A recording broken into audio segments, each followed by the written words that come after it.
Good morning বন্ধুরা, সবুজ moms চ্যানেলের পক্ষ থেকে তোমাদের সকলকে জানাই অনেক অনেক অনেক ভালোবাসা। আমি বহুদিন তোমাদের সামনে আসতে পারিনি, তার বিশেষ কিছু কারণ ছিল। কেন আসতে পারিনি তা আজকের ভিডিওর মাধ্যমে আমি তোমাদের অল্প অল্প করে তুলে ধরবো। কী কারণে আমি এতদিন তোমাদেরকে ভিডিও দিতে পারিনি, হঠাৎ বেড়াতে গেলাম, তারপরে কেন আমি আর আসতে পারলাম না, বেড়াতে গিয়ে দুটো ভিডিও ছাড়ার পর কী এমন ঘটনা ঘটলো যে আমি এতদিন গ্যাপ রেখে দিলাম। তো সেগুলো সমস্ত কিছুই আজকে বলবো। তো সকাল হয়ে গেছে, সকাল হয়ে যাওয়া মানেই বুঝতেই পারছো বাঙালিদের চা নিয়েই বসবো। তো দেখো চায়ের ফটোতে একদম চা ফাঁকা হয়ে গেছে। তো এই যে চাটা ঢেলে নিই, চলো চা করব। আর সকাল থেকে উঠে কিন্তু অনেকগুলো কাজ করে নিয়েছি আমি। যেমন আমার ফিল্টারটা না ভীষণ নোংরা হয়েছিল, কবে থেকেই ভাবছি পরিষ্কার করব, করা হয়ে উঠছিল না। তাই ঘুম থেকে উঠে আজকে আমি ফার্স্ট কাজই করেছি যে ফিল্টারটা পরিষ্কার করে নিয়েছি। চলো ওটা সেট করব। আর বাবানকেও ওঠানো হয়ে গেছে, মুখ ধোয়ানো হয়ে গেছে, ওর খাবারের থেকে উঠে বাবু আমার কি করছে, শুয়ে পড়েছে। সারাক্ষণ তো ঘুরতে যাব এই সমস্তই করতে থাকে। চলো ওঠো ওঠো ওঠো ওঠো ওঠো ওঠো ওঠো, হাম হাম, উঠে পড়ো। দেখছো এত আমার সমস্যা গেছে না এই কিছুদিন ধরে। আমার সবুজের চেহারাটা দেখছো কত খারাপ হয়ে গেছে, ওকে ডাক্তার দেখাতেও নিয়ে যাব। দেখছো কীরকম চেহারা হয়েছে, তোমরাই দেখে বলো যে সবুজ কত সুন্দর ছিল আর কীরকম ওর চেহারাটা হয়েছে। সব কিছুই তোমাদেরকে বলবো আজকে কেন ও এরকম হয়ে গেছে। তাও তো মুখে তোমরা এখন হাসি দেখতে পাচ্ছ। দিন 15-20 আগে সবুজ হাসি টাসি সমস্তই বন্ধ হয়ে গেছিলো একদম। মনটাও দেখো একদম সুন্দর করে গুছিয়ে নিয়েছি একদম। আর যা গরম পড়ে গেছে, হঠাৎ করে গরমটা খুব তাড়াতাড়ি পড়ে গেল। তো জানলা খুলে রাখতে পারি না, আজকে রোদটা একটু কম তাই খানিকক্ষণ জানলাটা খুলে রেখেছি, ব্যাস। আর এই যে চেয়ারের ওপর কিন্তু জামা কাপড় আমার আছেই, আমি এবার সমস্ত কিছু গুছিয়ে দেবো। অনেক দিন তোমাদের সঙ্গে আমার এই রুমটা শেয়ার করিনি, তাই না বলো? তোমাদেরও হয়তো ভীষণ মন খারাপ করছিল যে পম্পার কি হলো, কেন পম্পা ভিডিও শেয়ার করছে না। তো চলো চাটা মনে হয় বলতে দেখো চায়ের জল ফুটে গেছে। তো চলো এবার আমরা এর মধ্যে চিনি আর চা পাতাটা দিয়ে চাটা ছেঁকে, ফিল্টারটা সেট করে নিলাম। এবার ফিল্টারটা লাগিয়ে দেবো, নিয়ে জল ঢেলে নেব। 1 কাপ গরম চা হাতে নিয়েই বসলাম। তো তোমাদেরকে একটুখানি বলি যে কেন আমি ভিডিও দিতে পারিনি। আসলে আমরা তো বেড়াতে গেছিলাম ফেব্রুয়ারি মাসে। তো বেরিয়ে আসার 5 থেকে 7 দিন পরেই আমার শাশুড়ি মা ভীষণ রকম অসুস্থ হয়ে পড়েন। তো অসুস্থ হয়ে যাওয়ার কারণে তাকে হসপিটালাইজ করতে হয়। তো কী আর বলবো, মনটা ভারাক্রান্ত হয়ে যাচ্ছে যে মা আমাদের মধ্যে আর নেই। মা হসপিটালে 11 দিন জীবনযুদ্ধে লড়াই করে নিজেকে জিতিয়ে আনতে পারেননি। মা পরলোক গমন করেছে। তো ওই যে মানে মার্চের 10 তারিখে মা আমাদের সকলকে ছেড়ে চলে গেছেন। তো তার জন্য ভীষণ রকম একটা পরিস্থিতি খারাপ ছিল, বুঝতেই পারছো। সবুজের বাবা, সবুজের জেঠু, তাদের ভীষণ রকম কষ্ট। শুধু তাই নয়, মা আমাদের ভীষণ ভালোবাসতেন আর সবুজকে তো অতিরিক্ত ভালোবাসতো। তো আমরা কিছুদিন ওই বাড়িতেই ছিলাম, মানে সমন্বয়পল্লীর বাড়িতে ছিলাম। সেখানে যাবতীয় যে সব কাজকর্মগুলো হয়, এই সমস্ত কিছু হওয়ার জন্য আমি কিছুদিন ভিডিও করতে পারিনি, মনটাও খুব খারাপ ছিল। তো তার জন্যই ভিডিও করতে পারিনি। আর যেহেতু বেরিয়ে আসার পরেই মা অসুস্থ হয়ে গেছিলো, তাই জাস্ট 2টো ভিডিও তোমাদের সঙ্গে শেয়ার করতে পেরেছিলাম। তারপরে আর আমি পারিনি, কারণ তারপরেই মা হসপিটালাইজড হয়ে যান। তারপরে 2 ছেলেকে প্রতিদিন রাত্রে হসপিটালে থাকতে হতো। এরকম করতে মা 11 দিন জীবনযুদ্ধ লড়াই করে শেষ পর্যন্ত মা জিতে ফিরে আসতে পারেননি। সমস্ত কারণের জন্য ভিডিও দিতে পারিনি, কিন্তু দেখলাম কতদিন আর মন খারাপ করে থাকবো। তো চলো আবার নতুন করে জীবনটা শুরু করি, কেননা মায়ের জন্য সত্যিই খুব খারাপ লাগছে। মা খুব ভালোবাসতেন। আর মা মানে সবুজ মায়ের সঙ্গে এত অ্যাটাচমেন্ট ছিল, যখন ওই বাড়িতে থাকতাম সবুজ ছাদেই থাকতো, মা সবুজকে নিয়ে খেলা করতো, বসে থাকতো। এই সমস্ত জিনিসগুলো খুব মনে পড়ছে। আর সেই জবে থেকে মানে মা মারা গেছে, সবুজ ওই বাড়িতে ঠাকুমাকে দেখতে না পেয়ে সবুজেরও মানে হঠাৎ করে ভীষণ শরীর খারাপ হয়ে যায়। তোমরা দেখতেই পাচ্ছ সবুজের চেহারা কী হয়েছে। চলো তোমার কারণেই আমি ভিডিও তোমাদের সঙ্গে শেয়ার করতে পারিনি। আশা করছি এবার থেকে কন্টিনিউ আবার ভিডিও শেয়ার করব। দেখা যাক কী করে উঠতে পারি। আসলে জীবনে বহুত রকম সমস্যা আসে, তো সবসময় ভিডিওটা করে উঠতে পারি না। আর সবুজকে নিয়েও খুব চিন্তা। সবুজ যে এত খারাপ হয়ে যাচ্ছে, মানে ওষুধের ডোজ এত পরিমাণে বেশি, কিন্তু সেই পরিমাণ ওকে আমি মানে ও খায় না। খাওয়ানোর যত্ন করতে চাইলেও খেতে চায় না। ওর চেহারাটা এত খারাপ হয়ে যাচ্ছে, সেটা নিয়েও আমার কিন্তু খুব চিন্তা হচ্ছে যে কী হবে আমি জানি না। তো তার জন্য তড়িঘড়ি করে সবুজের ডাক্তারের অ্যাপয়েন্টমেন্ট নিলাম। চলো দেখাই, দেখি ডাক্তার কী বলে। তো আসছি, পরের কাজগুলো তো সারতে হবে, মন খারাপ করে বসে থাকলে চলবে না। জীবনে উত্থান পতন তো আছেই, আমার জীবনে পতনটাই হয়তো বেশি, তার মধ্যেও কিন্তু ওঠার চেষ্টা করছি। তোমরা শুধু পাশে থাকো, আর আমার ভিডিও ভালো লাগলে অবশ্যই একটা লাইক, কমেন্ট আর শেয়ার করে দিও।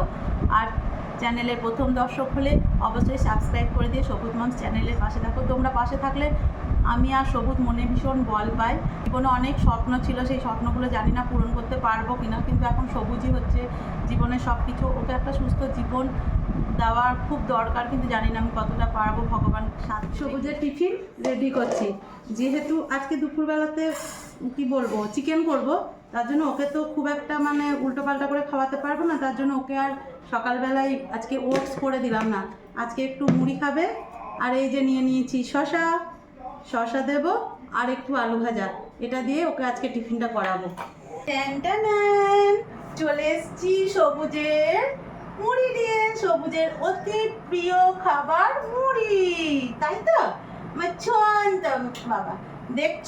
দেখো সবুজের কি অবস্থা হয়েছে, হাত একদম, এর থেকে বাঁশের কঞ্চিগুলোও বলবে আমরা একটু মোটা আছি, কিন্তু সবুজ আমার একদম লিকলিকে হয়ে গেছে। ওই যে কদিন অনেক নিয়মের মধ্যে থাকলো, ঠিক মতো খাওয়া দাওয়া করতে পারেনি, একদম হাড় কঙ্কাল বেরিয়ে গেছে, যেন মনটা কিন্তু ভীষণ খারাপ। তার মধ্যেই চেষ্টা করছি ওকে একটু সুস্থ করে তোলার। চলো ওকে খাইয়ে নি, একদম খেতে চাইছে না, একদম না। কত সুন্দর হামার দিচ্ছিল, ব্যাট বল খেলছিল, শরীরটা এত দুর্বল হয়ে গেছে যে কি বলবো, এখন এগুলো কিছুই পারছে না।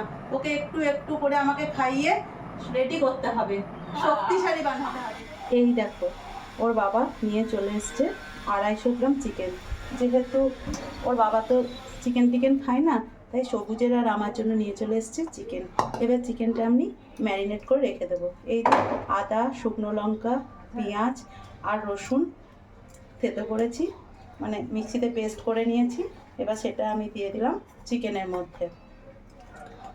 দেখো টক দই দিয়ে নুন, লবণ, হলুদ আর ওই মশলাটা পেস্ট করে রেখেছিলাম, সেটা দিয়ে চিকেনটা একদম মাখিয়ে রেখে দিলাম। এবার আমি স্নান করতে যাই, স্নান করে এসে রান্নাটা বসিয়ে নেব।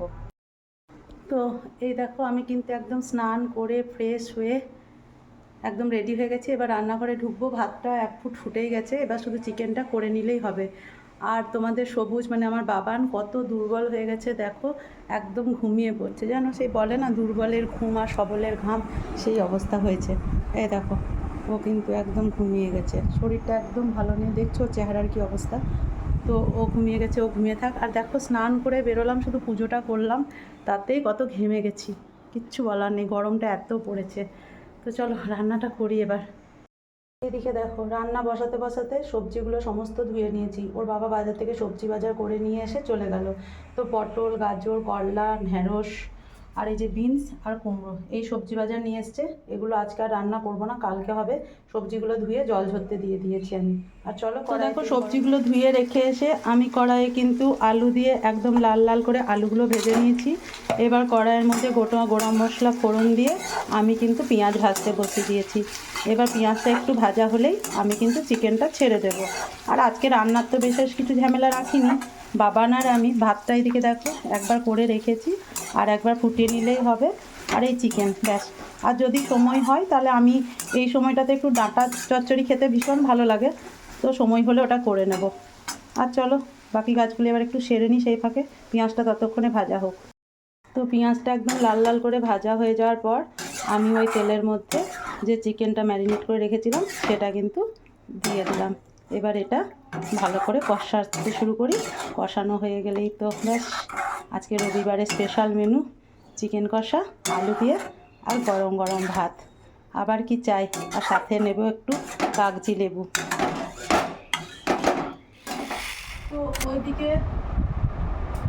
তো ওইদিকে রান্নাটা বসিয়েছি, রান্না বসাতে বসাতে দেখো আমি চলে এসেছি এই রুমে।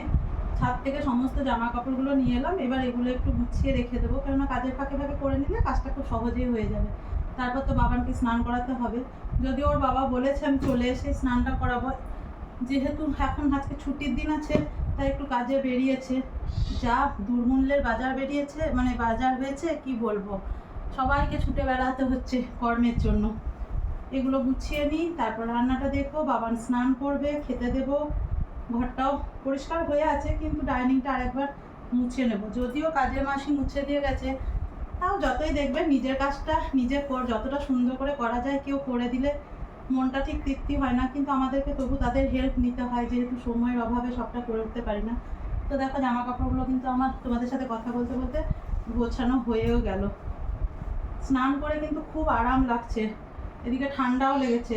দুদিন দুপুরবেলাতে এসিটা চালিয়ে দিয়েছিলাম, তো এসির হাওয়া এখনও ঠিক মতো শ্যুট করে না আমার, কিন্তু ভীষণ গরম লাগছিল। রাতে যদিও চালাতে হয়নি, কিন্তু দুপুরবেলায় এত গরম লাগছিল যে চালিয়ে নিয়েছি, ব্যাস তার জন্য ঠান্ডাটা লেগে গেছে। তো এই দেখো গোছানো হয়ে গেল। চলো চলো রান্নাটা দেখে আসি কি হলো।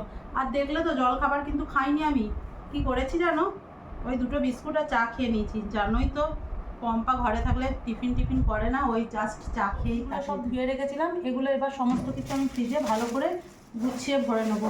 এই যে বিনস ভরে নিলাম, পেঁপে ভরে নিচ্ছি, আর এই যে ভেন্ডিগুলো একটা প্যাকেটের মধ্যে দিয়ে ভরি, বলো ভালো হবে তাই না? এই যে প্যাকেটের মধ্যে ভেন্ডিগুলো ঢেলে নিলাম, এটাও ভরে দিলাম। এই দেখো একাদশীর জন্য কাঁচকলা নিয়ে এসেছিলো, এটা কাঁচকলার কোপ্তাকারি করতে হবে। আর এই প্রত্যেক দিন বাজার যাচ্ছে আর বিনস আর গাজরগুলোকে ভরে ভরে নিয়ে আসছে, আর ভালো লাগছে না জানো তো প্রত্যেক দিন। আসলে ও সেই সবুজের ভিটামিনের জন্যই নিয়ে আসছে, কিন্তু এখন খেতে ভালো লাগছে না। যাই হোক দেখি কালকে একটা 5 মিশালি সবজি করে দিয়ে দেবো, চাউ ম্যাগিতে দিয়ে দিই। আর এই দেখো বেগুন, ক্যাপসিকাম, শসা, এই দেখো একটুখানি কুমড়ো, আবার অত বড় একটা কুমড়ো নিয়ে এসছে, এই ডাঁটা, করলা, ক্যাপসিকাম। ফ্রিজে জায়গা হচ্ছে না বুঝলে তো, এত বড় জায়গাতেও আর হচ্ছে না। আর এই দেখো শাক, ব্যাস এটা অর্গানাইজ করে রেখে দিলাম, এবারে ভরে নিই। চলো কুমড়োটা তুমি কোথায় রাখবো সত্যি বিশ্বাস করো, একটুও জায়গা নেই ফ্রিজে। আর এই এত বড় কুমড়োটা আমি কোথায় রাখবো, চলো ঠিক করে দেখি কুমড়োটা কোথায় রাখা যায়। ফ্রিজের মধ্যে ক্যাপসিকাম পেলাম, তাই একটু চিকেনের মধ্যে ক্যাপসিকামটা দিয়ে দিলাম, সেন্টটা ভালো আসবে। আর এই কষানো চলছে, কষানো চলুক। তো এই দেখো আমাদের কিন্তু চিকেন কষা একদম রেডি হয়ে গেছে, একটুও ঝোল লাগবো না, শুকনো শুকনো করবো, তাই এই রকম করে রেখেছি। আলুও কিন্তু সেদ্ধ হয়ে গেছে, জাস্ট এটাকে এবার নামিয়ে দেবো। আর এদিকে দেখো বেগুন ভাজা বসিয়ে দিয়েছি আমি। আর চলো সবুজের বাবাও চলে এসছে, সবুজকে এবার স্নান করানো হবে, স্নানটা করিয়ে নিয়ে ওকে নিয়ে ভাত দিয়ে দেবো। তো এই দেখো বন্ধুরা আমার কিন্তু রান্না একদম কমপ্লিট হয়ে গেছে, সবুজেরও স্নান হয়ে গেছে। আর সবুজের বাবা চলে গেল আজকে রাধাবল্লভ মন্দিরে প্রসাদ খাওয়ানো হবে, তো প্রসাদ খেতে। আর আমরা যাইনি তার একটাই কারণ, ভীষণ ভিড় হয়, সবুজকে নিয়ে খুব অসুবিধা হবে, আর প্রচণ্ড রোদ গরম পড়েছে, তার জন্য আমরা আর গেলাম না প্রসাদ খেতে। সবুজের বাবাই খেয়ে আসুক। আর চলো আমার যেহেতু রান্না হয়ে গেছে, এবার গ্যাসটা পরিষ্কার করে নিয়ে ঘরগুলো একটু পরিষ্কার করে নিয়েই সবুজকে খেতে দিয়ে দেবো। দেখছো সন্ধ্যেবেলা নিয়ে যাবো বেড়াতে, দেখছো ওর চেহারার কি অবস্থা, দেখো তোমরা দেখো হাতগুলো কি অবস্থা হয়েছে, কত রোগা হয়ে গেছে, কি বলবো তোমাদের। আর ছেলে নিয়ে আর শান্তি নেই।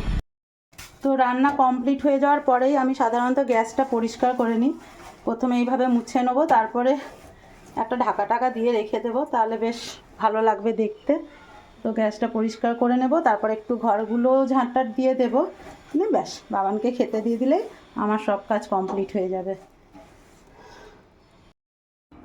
তো আমার একটা স্বভাব কি হচ্ছে বলো তো, একটা স্বভাব হচ্ছে আমার যেদিন স্কুল ছুটি থাকে সেদিন আমি কিন্তু রান্না বান্না করে নেওয়ার পরে একবার সমস্ত ঘরগুলো পরিষ্কার করে নিয়ে তাহলে তারপরে বাবানকে খাওয়াই, তাহলে বিকেলবেলাতে আর ঘর পরিষ্কার করার ঝামেলাটা থাকে না।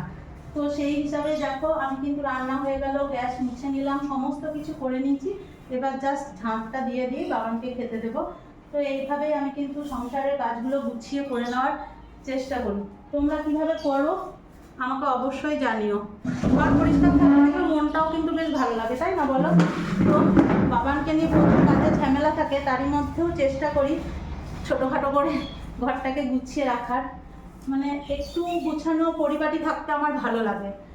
তো এই দেখো ঝাঁট দেওয়া আমার কমপ্লিট হয়ে গেল, এবারে বাবানকে খেতে দিয়ে দিলে, ওকে খাইয়ে দিতে পারলেই আমার আজকের মতো সমস্ত কাজ শেষ হবে, আবার বিকেলবেলায় কাজ শুরু হবে। তো এই দেখো বাবানের আজকের মেনু, স্যালাড, বেগুন ভাজা, ডাঁটা চচ্চড়ি, চিকেন আর চাটনি। এটা হচ্ছে আজকে আমার সবুজের খাবার।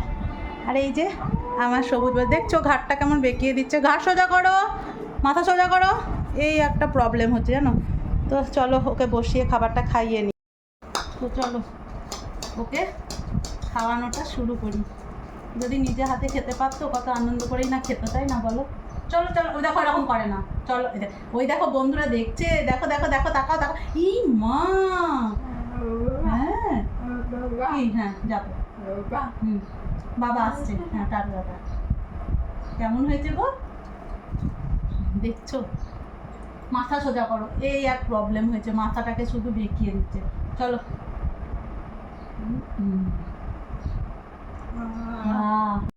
তো দেখো বাবানের কিন্তু খাওয়া একদম কমপ্লিট হয়ে গেল, ঢেকুরও সবুজ তুলে দিল।